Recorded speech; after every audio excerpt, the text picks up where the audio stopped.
성도 여러분, 하루 여러분, 간만에도 평안하셨습니까? 네, 다시 이 아침에 말씀을 사모하여 이 성전에 오신 모든 여러분들을 진심으로 환영합니다. 목요일은 보통 이렇게 말을 하죠. 목이 터져라 웃는 요일이라고 했습니다. 그런데 목이 터져라 웃기보다는 꽃이 피는 계절이니까 꽃처럼 웃는 그런 목요일이 되기를 소망합니다. 아멘. 그리고 여기 계신 모든 분들의 삶이 꽃처럼 활짝 피어나는 그런 아름다운 인생이 되기를 기도합니다.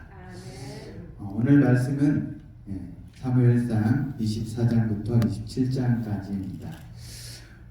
먼저 각 장의 내용들을 잠깐 살펴보도록 하겠습니다. 24장은 다윗이 굴에서 사울과 마주쳤으나 살려줌, 그 다음에 사울을 향한 다윗의 결백 고소, 사울의 일시적 회개와 철군입니다. 25장은 사무엘의 죽음, 다윗에 대한 나발의 멸시, 다윗의 대노의 아비가일의 슬기로운 대처, 다윗의 나발 가문의 진멸 맹세 철회, 나발의 죽음, 다윗과 아비가일의 혼인입니다. 그 다음에 26장은 다윗의 10항무지 도피, 다윗의 사울 진영 기습, 아브넬에 대한 다윗의 책망, 사울을 향한 다윗의 호소, 사울의 사죄와 철군입니다. 27장은 다윗의 블레셋 망명, 시글락에 거주한 다윗, 아기스의 신임을 얻기 위한 다윗의 속임수입니다. 오늘은 25장을 중심으로 말씀의 은혜를 나누도록 하겠습니다. 25장의 상세 내용은 이렇습니다. 사울의 죽음, 다윗에 대한 나발의 멸시, 아비가일의 호소 및 현명한 충고, 다윗의 나발 가문, 진멸 맹세 철회, 나발의 죽음, 다윗의 아비가일의 혼인, 다윗의 다른 두 아내입니다. 나발은 굉장한 부자였습니다. 이 성경에 기록된 대로 보면 양이 3,000마리였고요. 그 다음에 염소가 1,000마리나 되었다고 했습니다. 이전에서 이 나발과 아비가일을 소개하면서 이 성경의 저자는 부부를 아주 극명하게 대조해서 소개를 하고 있습니다. 나발은 행사가 완고하고 악한 사람이라고 표현을 하고 있습니다. 이 현대의 성경을 살펴보면 조금 더 직설적으로 이렇게 표현을 하고 있습니다. 나발은 미련하고 욕심이 많은 사람이라고 표현하고 있습니다. 또 덧붙여 개처럼 천한 갈멜족 속의 전형적인 후손이라 늘 악한 행실과 둔한 생각뿐이었다라고 언급하고 있습니다. 조금은 우리 직설적인 표현을 용서하시기 바랍니다. 이 한마디로 나발을 표현하면 개 같은 인간, 개 같은 인생이라는 의미인 것입니다. 사람이 얼마나 인생을 잘못 살았으면 이런 말을 들으면서 살았을까 싶습니다. 다윗이 나발에게 사람을 보낸 날은 이 양털을 깎는 날이었습니다. 이 고대로부터 동방에서 1년 동안 수고하여 가꾼 곡식을 추수하는 추수기는 항상 무슨 날이었어요? 큰 잔치날이었습니다.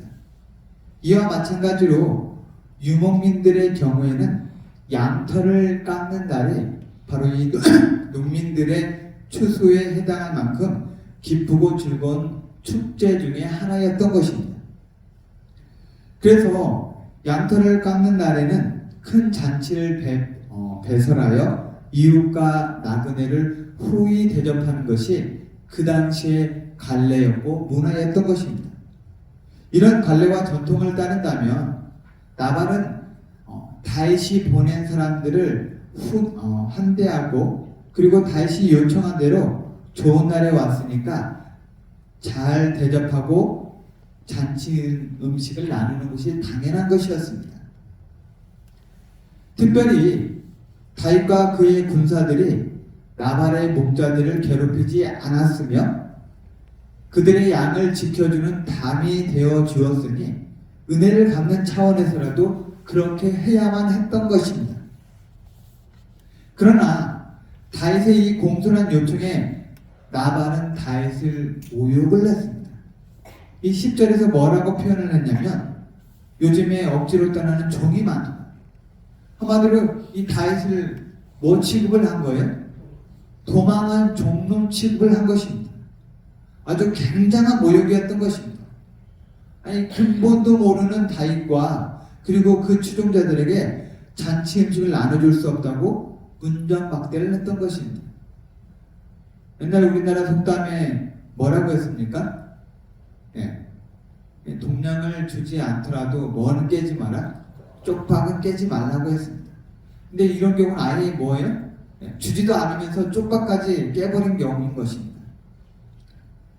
이러한 나발의 행동은 그 당시 풍습에도 맞지 않았고 그리고 이 다윗의 성대의 보답적인 측면에도 전혀 맞지 않는 것이었습니다. 이 나발의 이러한 반응에 다윗도 참을 수 없는 모욕으로 간주하고 즉각 나발을 어떻게 하려고요? 공격하라고 길을 나서게 되는 것입니다. 그런데 이 광경을 지켜본 나발의 종 중에 하나가 이 사실을 바로 이 아내인 아비가일에게 고합니다. 참 현명한 여주인 아래 현명한 종이 있었기에 대형 참사를 막을 수 있었던 것입니다. 그리고 혹여라도 아비가일이 이제 즉시 이 사태를 파악하고 행동에 나서게 됩니다. 18절에 이렇게 언급하고 있습니다. 아비가일이 급히 떡 200덩어리와 포도주 2 가득 부대와 잡아서 요리한 양 5마리와 볶은 곡식 5세아와 건포도 100송이와 무화과 뭉치 200개를 가져다가 나귀들에게 싣고 그리고 혹여라도 이렇게 타이밍을 놓칠까봐 종들을 먼저 보냈습니다. 그리고 종들에게만 사태를 수습하도록 하지 않고 직접 나귀를 타고 험난한 협곡을 거쳐 다윗을 찾아갔습니다. 그리고 23절에 다윗을 만나 절을 합니다. 여기 23절에 뭐라고 되어 있냐면 다윗의 앞에 엎드려 그 얼굴을 땅에 대었다고 표현을 하고 있습니다. 이 아비가일이 굳이 다윗에게 종처럼 행동할 필요까지는 없었던 것입니다. 이 부잣집 마나님답게 간단한 목례 정도 하고 그리고 남편의 행동에 대하여 사과하고 음식을 전해주고 돌아가면 될 것입니다. 그런데 아비가일은 다윗을 보자마자 급히 나귀에 내려서 엎드려 땅에 절을 했다고 했습니다. 상식적으로 이 부잣집 마님이 쉽게 할 수 없는 행동은 아니었던 것입니다. 그러나 이러한 아비가일의 겸손한 태도는 다윗의 녹이 충천한 상태를 금세 누그러뜨리기에 충분했습니다. 그리고 아비가일의 행동의 겸손함에 이어 말의 겸손함을 가진 여자였습니다. 사람은 일반적으로 뭐는 공손하게 할 수 있어요? 행동은 굉장히 겸손하게 보이는데 말은 뭐예요? 겸손하지가 않습니다. 반대로 어떤 부분에 있어서 또 말은 굉장히 겸손할 수 있습니다. 그런데 또 행동은 뭐예요? 굉장히 거들먹거리면서 하는 태도로 이렇게 할 수가 있습니다. 어떤 부분이 겸손하지 않든지 간에 핵심은 상대방에게 온전히 굴복하는 태도가 아니라는 것입니다. 24절입니다. 그가 다윗의 발 앞에 엎드려 가로되 내 주여 청컨대 이 제약을 곧 내게로 돌리시고 여종으로 주에게 말하게 하시고 이 여종의 말을 들으소서. 그러나 아비가일은 행동과 말 모두가 겸손한 태도로 일관함으로 다윗의 한한 마음을 진정시켰습니다. 그리고 자기 남편에 대하여 두둔하기보다는 솔직하게 인정했습니다. 이 남편의 실수를 모두 다 누구의 탓이다? 내 탓이다. 그리고 내 남편이지만 이런 불량한 사람이니 신경 쓰지 말라고 이야기합니다. 그리고 다윗을 하나님의 사람으로 확신하고 당신은 가야 할 길과 해야 할 일이 있으니 그것에 집중하라고 말합니다. 사소한 일로 대사를 그르치지 않도록 다윗이 더 큰 일에 집중하도록 이야기합니다. 주의 여종의 허물을 사하여 주옵소서. 여호와께서 반드시 내 주를 위하여 든든한 집을 세우시리니 이는 내 주께서 여호와의 싸움을 싸우시며 내 주의 일생에 내 주에게서 악한 일을 찾을 수 없음이니이다.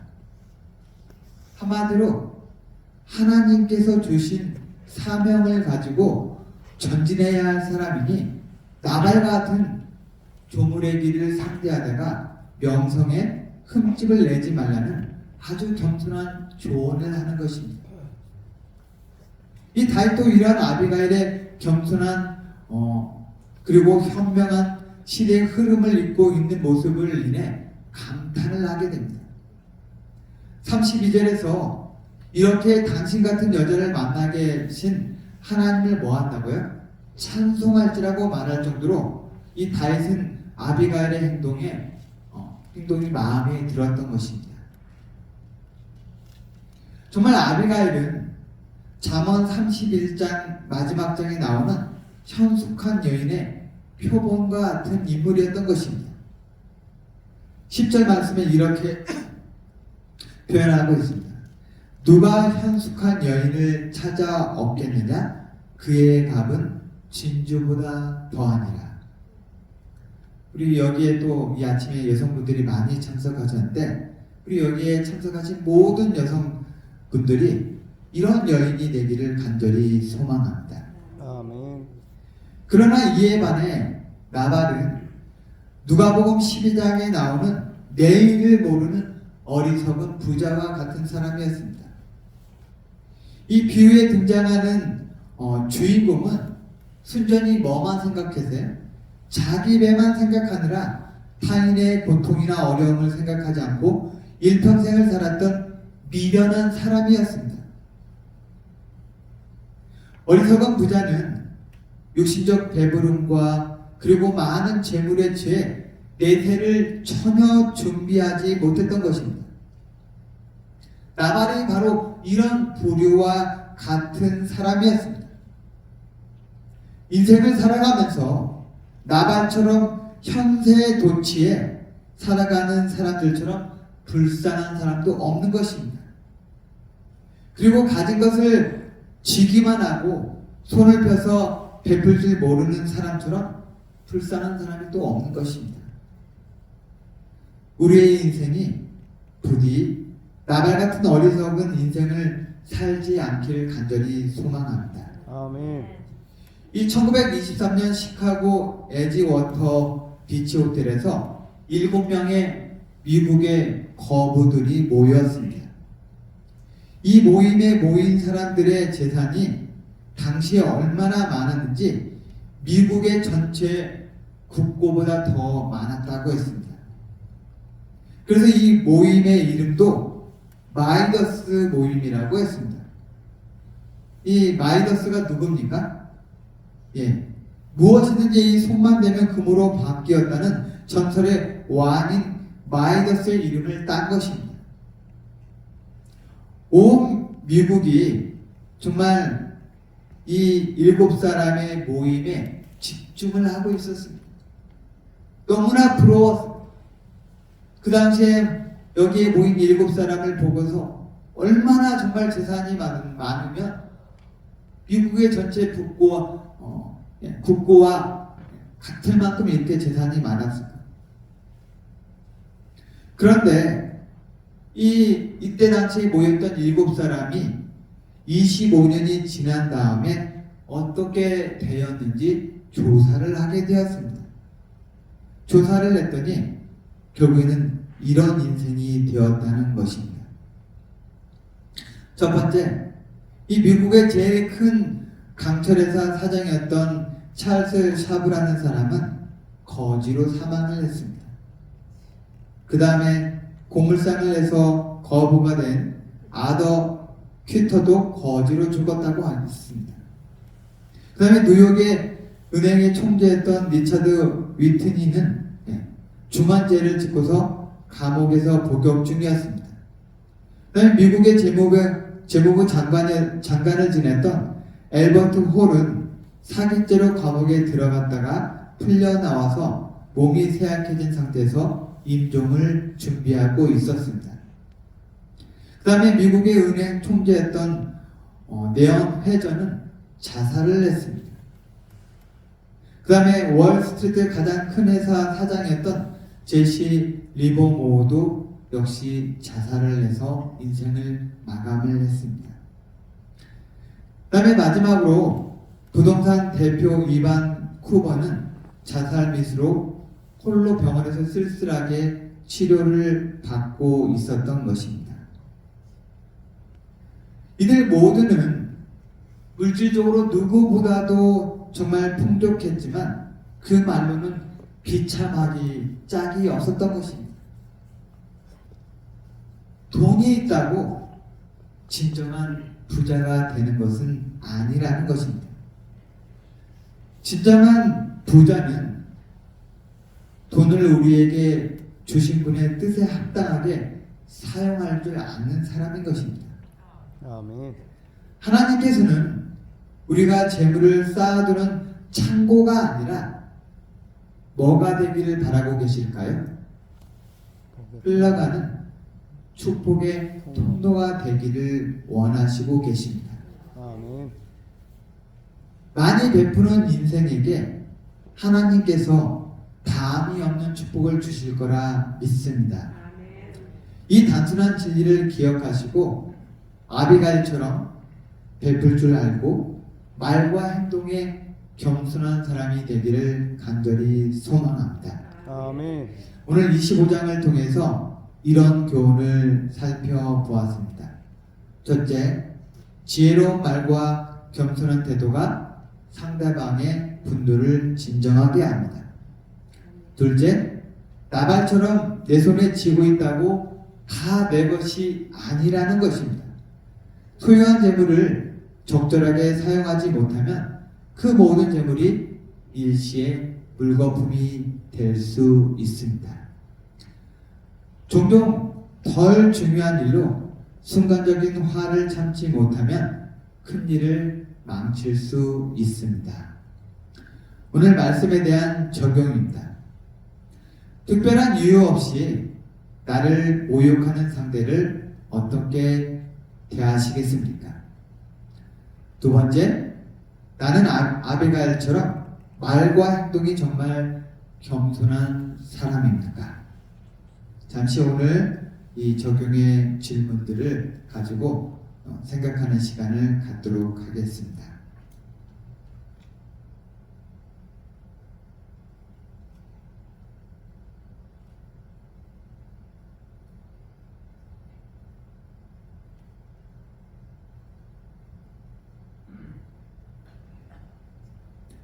네, 스스로 어떻게 답변들을 잘 해보셨습니까?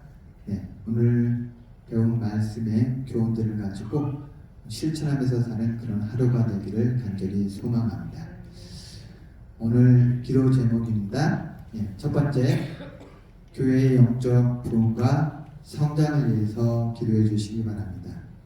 두 번째, 4월 10일부터 36 서울병원 윤영한 목사님을 모시고 직원 신앙 부흥회가 있을 예정입니다.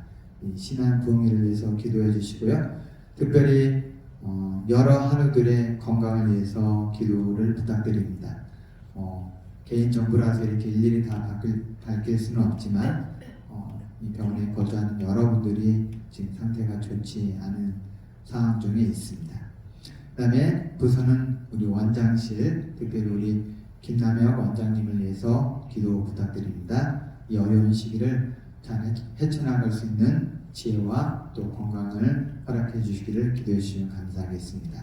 그다음에 직원은 서경회 간호부입니다. 그다음에 병실은 311호. 그다음에 사회적으로는 우리 한반도의 평화를 위해서 기도해 주시기 바랍니다. 요즘에 북한이 계속해서 도발을 하고 있고 또 저희 한국도 북한이 자꾸만 도발을 하니까 많은 훈련들을 진행을 하고 있습니다. 우리 한반도가 전쟁에 휩싸이지 않도록 간절한 기도가 필요한 시기라고 생각을 합니다. 그다음에 7번째로 믿지 않는 가족들과 친지들을 위해서 함께 기도하는 시간을 갖도록 하겠습니다. 기도하고 개인 기도하는 시간 갖도록 하겠습니다. 사랑의 주님, 아벨과 같이 말과 행동이 겸손한 사람 되도록 인도하여 주시옵소서. 아멘. 오늘 하루도 우리들의 삶이 주님 안에서 빛과 소금과 같은 삶이 되도록 인도하여 주시옵소서. 아멘. 주님께서 주신 소유물들을 쌓아놓고 사는 사람들이 아니라 주님의 뜻에 맞게 베풀며 살아가도록 축복하여 주시옵소서. 아멘. 오늘 이 하루도 주위의 모든 사람들에게 축복의 통로가 되는 하루 되게 하옵소서. 우리의 소망이신 예수님 이름으로 간절히 기도드립니다. 아멘.